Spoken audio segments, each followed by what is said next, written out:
Hey, welcome to college football. My name is Jesse. Before you jump into that video, make sure you visit coolatman100x.com to get custom ebooks and other things that's available on the website. Link will be in the description below. Also, visit the NFLShop to get yourself some Kansas City's Chiefs gear and your own personal team gear as well. And also, all the other sponsors will be in the description below. Now, back to Kool-Aid. Yo, what's up, guys? It's your boy Kool-Aid Man 100X. Welcome to college football. How you doing? So we're going to be coming back into the Georgia offensive playbook. We're going to be looking at a formation called double offset weak. We're going to be coming out on our play call sell. The audibles are going to be switch for vertical options and outside zone and RPO read orbit bubble. So we're going to come out in here nickel. Pretty good scheme. I hope y'all enjoy. Like I always say, get your notebook, get your pen and paper, get your blanket, get your snacks. We're about to go into a deep dive. So I hope you enjoy. Let's jump into it. Our first play we're going to be jumping into is the sell play. The sell play is pretty much self-explanatory, but we're going to make it a little better. What I like to do here is put R1 in a flat route. What I like to do here is put him in a slant. What's unique about this play is that they have a zig on the tight end there, so that's what makes it a little bit unique in this situation.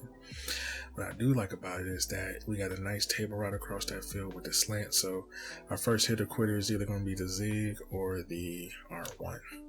So once the zig hit, R1 or square or the slant is going to be open. So once again, for the adjustment play on here, we want to do the slant here. We want to put R1 here, and we want to put,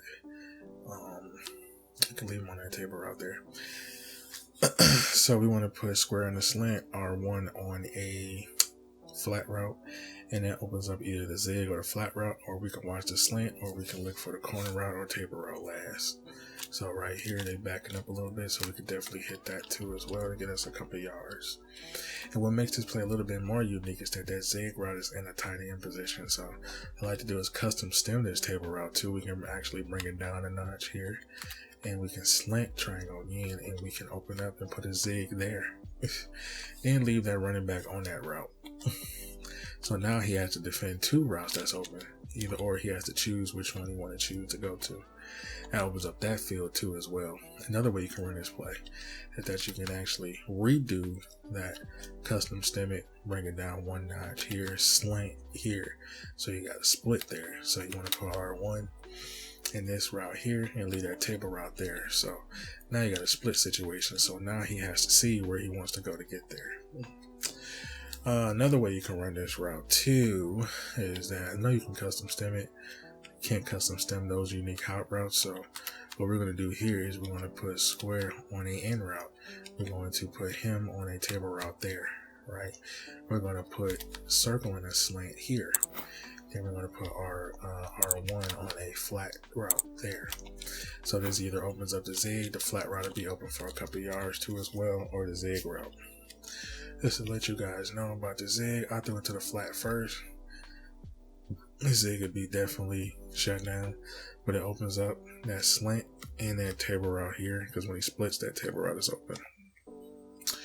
Another way that you can run it, you can put him in a post here, drag underneath, and you can leave that R1 route there and have that table route come across. But when that zig hits, you can definitely hit it there too as well. Then you can hit the out route and the drag.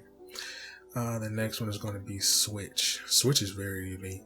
What I like to do is put R1 on a block here, put X in a drag, and put circle on a streak or a bang 8, either or. If they beat the guy, that drag would be open literally every time, because they switch, as you see there. They actually switch between the routes. So you can put R1 in the block here. Once again, X in the drag, circle in the streak, or a bang 8, either or. If he's open, you'll beat him on that drag literally every time. You can look for the switch play if you want. So one more time for the switch, you want to put him on a drag.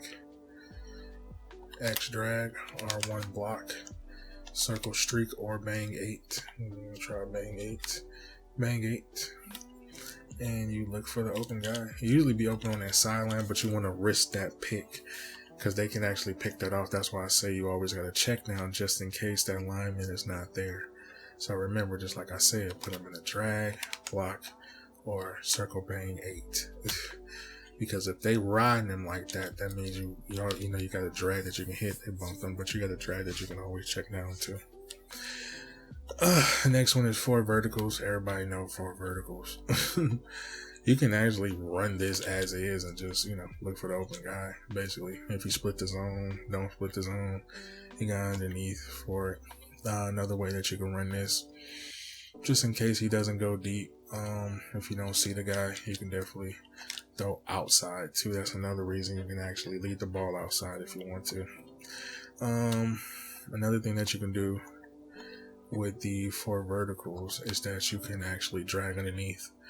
What I like to do here is put my tight end underneath. That way it keeps the running back going to a split mesh drag. So as you see here, it actually opens up him a little bit better. So I actually got a chance to actually utilize the player a little bit more better for me to utilize. So the next one is going to be outside zone and RPO read orbit bubble. So this is unique because you're attacking both sides of the field.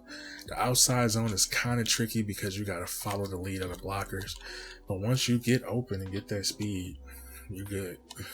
So be mindful of how you use it. I do recommend slide protecting in certain instances, but if the play is ruining the wall and you can hit up the field, you ain't got nothing to worry about.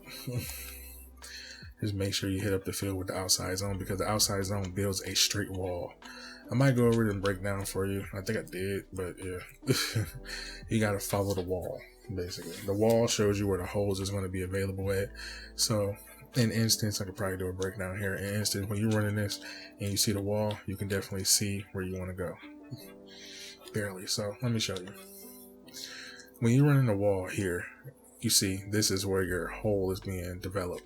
So in this instance, when you're the lineman here, and you look straight down here, you see number 60, I think that's 65, 64, my arrow showing y'all, 65 to 64, you can actually see the line being developed. Now when you click on, this is your line here. He already stepping on it. This is your full line. When he crosses in, you're already past the defensive line. You see what I'm saying? So when you running this, find the wall, find the hole, basically. Not that hard to do. Then the orbit.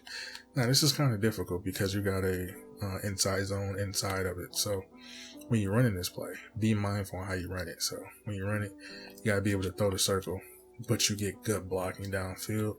You can definitely get a fast receiver there to run it. And also, if you don't want to throw it, it actually hands off to the running back too as well. So when you don't want to throw it, it hands off to the I think the quarterback or the halfback. So see, hands off to the halfback to make a good blocking down the field. And also, if I'm not mistaken, it does. You can actually hold it. If I'm not mistaken, and run with the quarterback in this instance. So you hold it, bam, it gives it to the running back. So be mindful of that. If you don't hold it, it gives you a quicker play down the field to throw as usual. So be mindful of that mini scheme as well. You can definitely run it the way you want to run it. So I hope you enjoyed this video. I'm going to catch you guys on the next one.